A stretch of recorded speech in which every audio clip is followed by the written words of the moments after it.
نحمدہ ونصلی علی رسولہ الکریم اما بعد فاعوذ باللہ من الشیطان الرجیم بسم اللہ الرحمن الرحیم رب اشرح لی صدری ویسر لی امری واحلل عقدۃ من لسانی یفقہوا قولی ربنا لا تؤاخذنا ان نسینا او اخطانا۔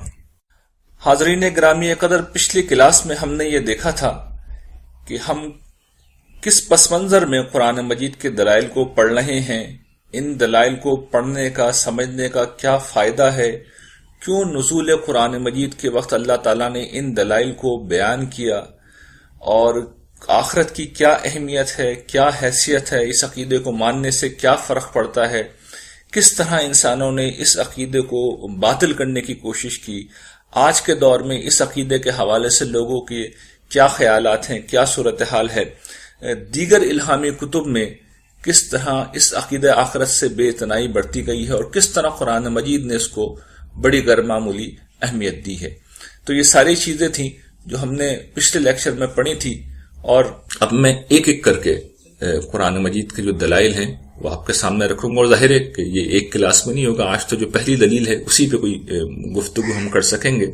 اچھا، یہ بھی سمجھ لیجیے کہ یہ جو دلائل ہیں ایسا نہیں ہے کہ قرآن مجید نے کسی ترتیب سے دیے ہیں، قرآن مجید کا یہ طریقہ نہیں ہے، مختلف مقامات کے اوپر بکھرے ہوئے ہیں، کیونکہ قرآن کا اصل مقصد تو تذکیر کرنا ہے۔ قرآن مجید کوئی منطق کی کتاب نہیں ہے، قرآن مجید اس خاص پہلو سے جس طرح ہماری درسی کتابیں منظم ہوتی ہیں اس طرح بھی نہیں، بلکہ یہ تو چونکہ نصیحت کی کتاب ہے اس لیے جگہ جگہ ان چیزوں کو بیان کیا گیا ہے، دہرایا گیا ہے، اس لیے کہ قرآن مجید تو انذار کی کتاب ہے، تبشیر کی کتاب ہے، لوگوں کو متنبع کرنے کی کتاب ہے، لوگوں کو خوشخبری دینے کی کتاب ہے، لوگوں کو آمادہ کرنے کی کتاب ہے، لوگوں کو موٹیویٹ کرنے کی کتاب ہے۔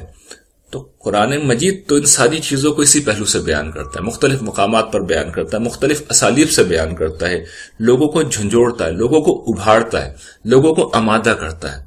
تو اس کا طریقہ یوں نہیں ہے کہ ایک مقام پر تفصیل کے ساتھ بیان کر دیا، اس کے بعد آگے کہیں اس کا ذکر ہی نہیں آ رہا، یہ قرآن مجید کا طریقہ نہیں ہے۔ لیکن یہ میں نے یہاں پر اسی طرح بیان کیا، جو دلیل میں ایک دفعہ بیان کر دوں گا وہ آگے اس کا ذکر نہیں آئے گا، اس لیے کہ جب آپ درس و تدریس کے طریقے پہ کسی چیز کو پڑھتے ہیں تو آپ کو یہی طریقہ اختیار کرنا پڑتا ہے۔ قرآن مجید نے درس و تدریس کا نہیں بلکہ تذکیر کا طریقہ اختیار کیا، یاد دہانی کا۔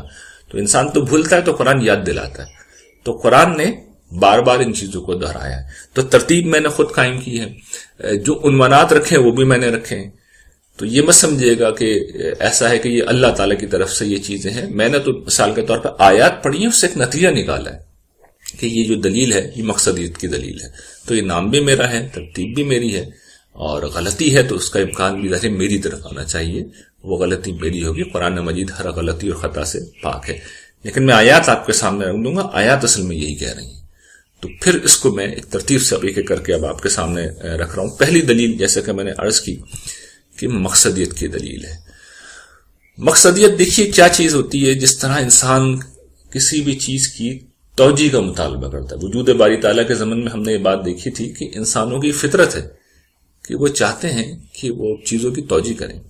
ایک جگہ پہ فیکٹری لگی ہوئی ہے تو آپ توجیہ کریں گے نا، یہ فیکٹری کیسے لگی، کس نے لگائی، یہ توجیہ کہلاتی ہے۔ اس کے بعد اگلا سوال پیدا ہوتا ہے، ہم اس میں مقصدیت بھی ڈھونڈتے ہیں، بھئی یہ فیکٹری بغیر کسی بنانے والے کے اگر نہیں لگی تو کسی وجہ سے بھی لگی ہوگی، کوئی مقصد بھی ہوگا اس کے سامنے، لگانے والے کے سامنے کوئی مقصد ہے۔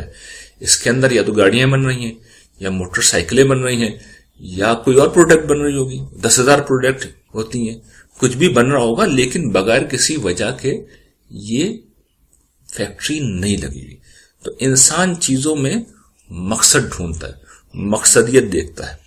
اچھا، اب جب انسان اس کائنات پر نظر ڈالتا ہے تو انسان یہ دیکھتا ہے کہ یہ کائنات انسان جیسی اعلیٰ پروڈکٹ پیدا کر رہی ہے، یعنی یہاں پر انسان موجود ہے۔ پھر انسان یہ دیکھتا ہے کہ یہاں پر پوری کائنات گویا کہ زندگی کے لیے بڑی موافق بھی ہے اور سپورٹ بھی کر رہی ہے، لیکن اس کے بعد انسان اپنے آپ کو جانتا ہے نا، خود یہ انسان کیا ہے، یہ سکون چاہتا ہے، یہ خوشی چاہتا ہے، یہ دوام چاہتا ہے، یہ عدل و انصاف چاہتا ہے، اس میں سے کوئی چیز بھی یہاں نہیں ملتی۔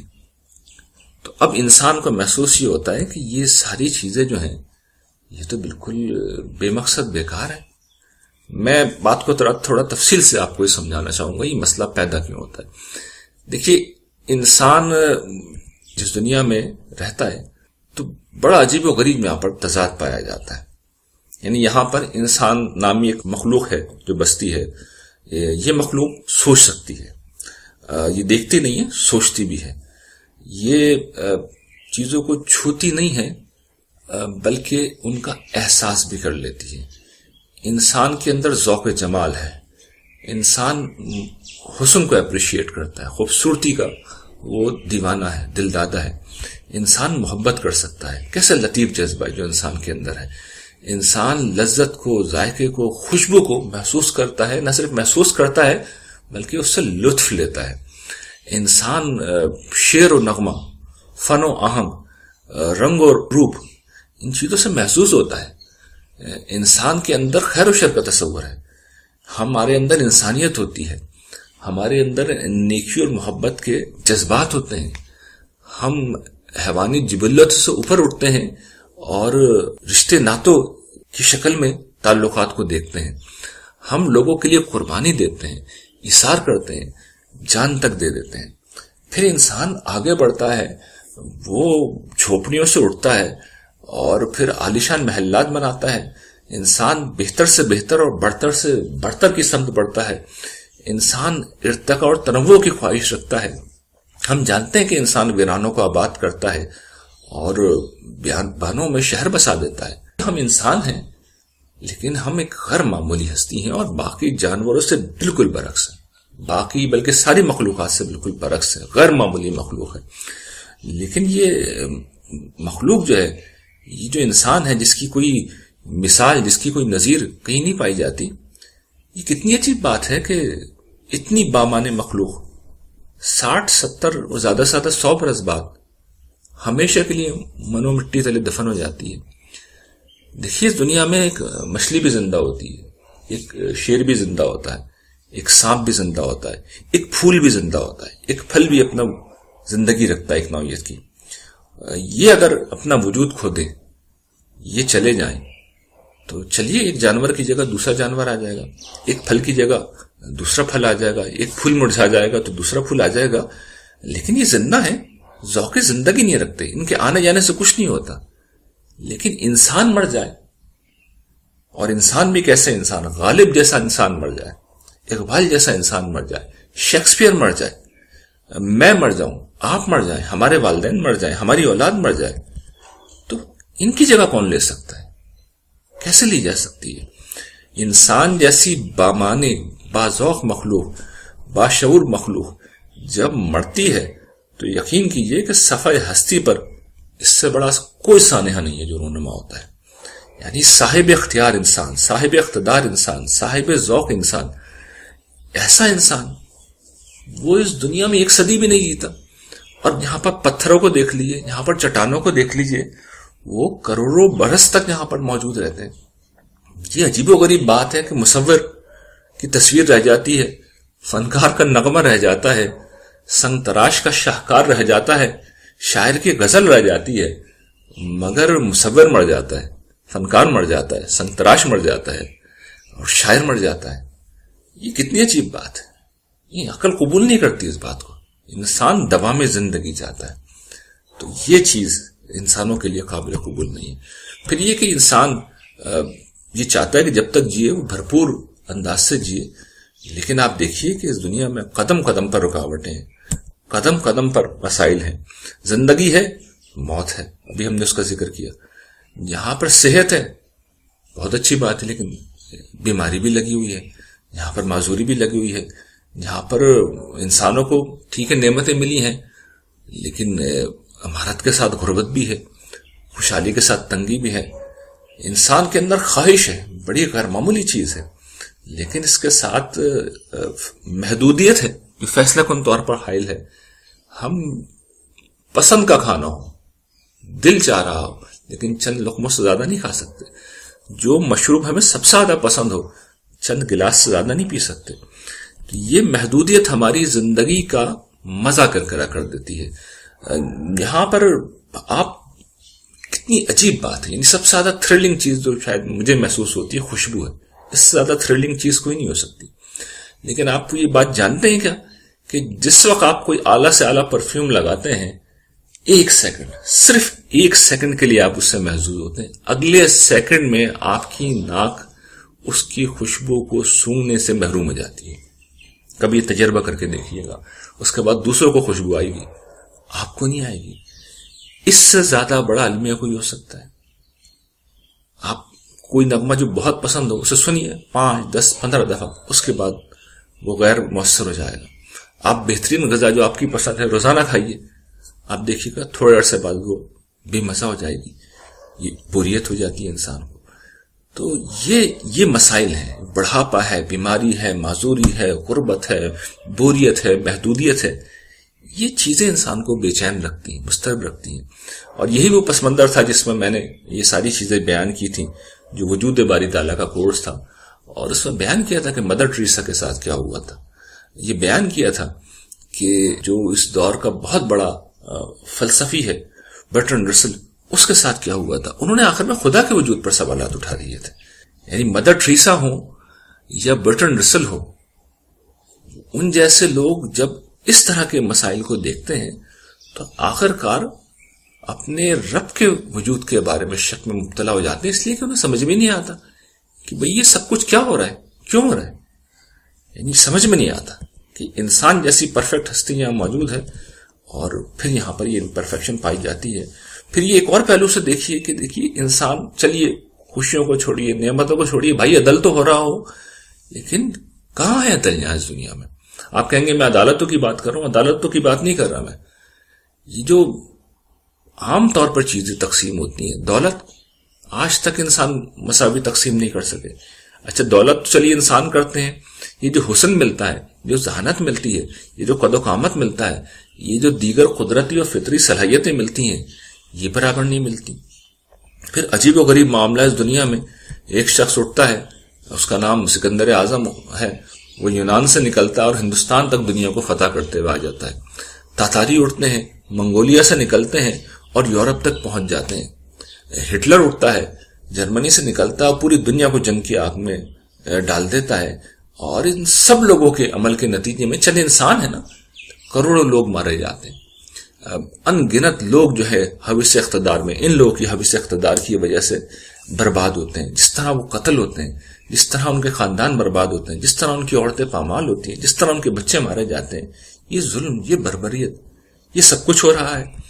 تو اس کے بعد انسان چیخ اٹھتا ہے، یہ کیا ہو رہا ہے، خدا کہاں ہے؟ تو یہ ہے سوالات، یہ سوالات جو آخر کار خدا کی ہستی کے بارے میں پہنچ جاتے ہیں. تو اب قرآن مجید جواب دیتا ہے، اور قرآن مجید بہت سادہ ترین اسلوب میں یہ بتاتا ہے اور بار بار بتاتا ہے. اور ایک سادہ سا جملہ کہتا ہے، میں اب قرآن مجید کے بیانات آپ کے سامنے رکھ رہا ہوں.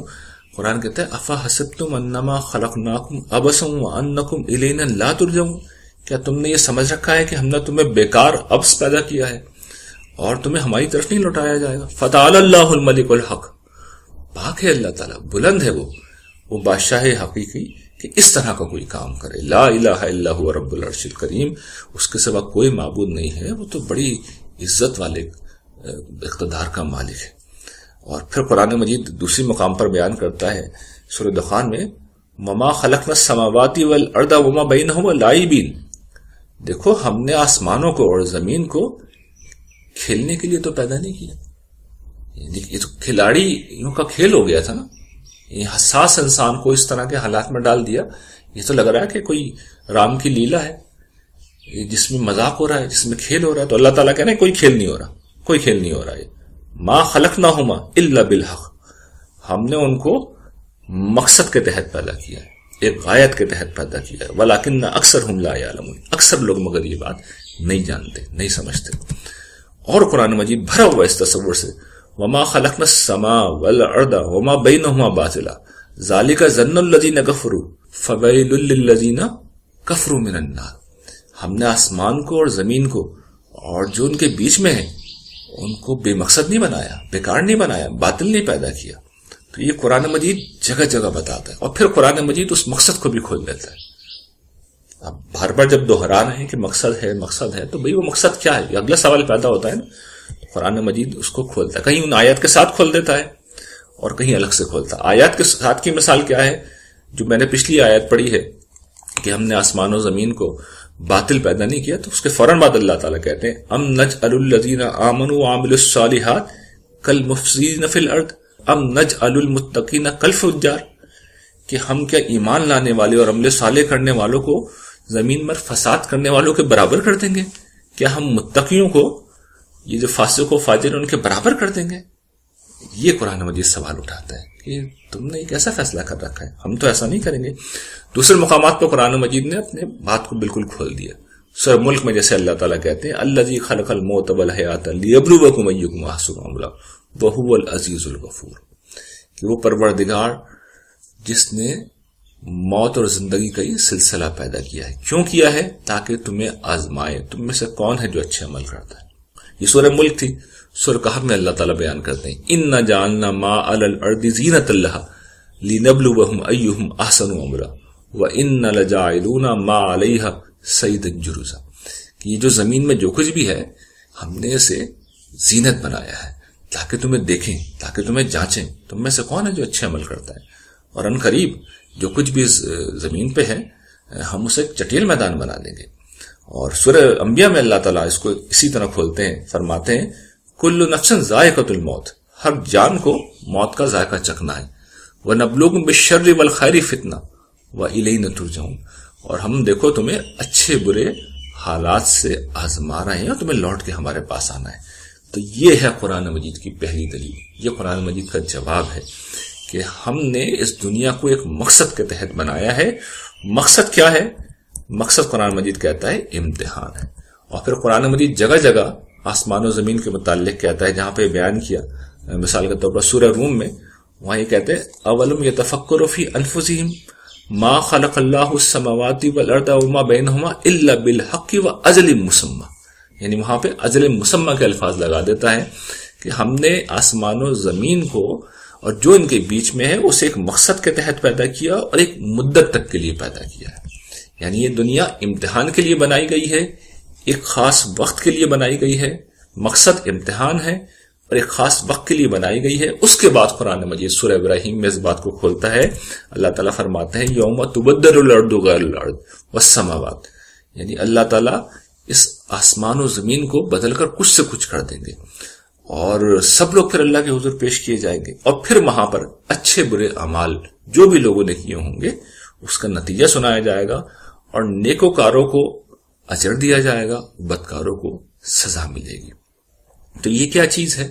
یہ اللہ تعالیٰ بتاتے ہیں کہ میں نے ایک مقصد کے تحت اس دنیا کو بنایا ہے، اور پھر اس دنیا میں سمجھاتے ہیں۔ سورہ رحمان اس کی تفصیل ہے، بڑی تفصیل سے اللہ تعالیٰ نے وہاں پہ یہ بتایا ہے کہ میں نے یہ جو انسان جیسی اعلیٰ مخلوق پیدا کی ہے اس کو بیان سکھایا۔ بیان کیا ہے؟ یہ شعور کی آخری انتہا ہے، یعنی شعور کی آخری انتہا ہے، اور انسان کا سارا کمال اس کے بیان سے، اس کی گفتگو میں ظاہر ہو جاتا ہے۔ اس کے اندر کیا ذوق و جمال ہے، کیا اس کے اندر عدل ہے، کیا انسان کے اندر تناسب ہے، کیا اس کے اندر خیر و شر کا تصور ہے۔ انسان بولتا ہے تو سب چیز کا اظہار ہو جاتا ہے۔ تو یہ اعلیٰ ترین پروڈکٹ جو اللہ تعالیٰ کہہ رہے ہیں میں نے بنائی ہے۔ اور پھر سورہ رحمان میں زمین سے آسمان تک نعمتوں کا نقشہ کھینچ کر جو ہر جگہ پوچھا گیا ہے فَبِأَيِّ آلَاءِ رَبِّكُمَا تُكَذِّبَانِ، اے جرو انس تو اپنے پروردگار کی کس کس نعمت کا انکار کرو گے۔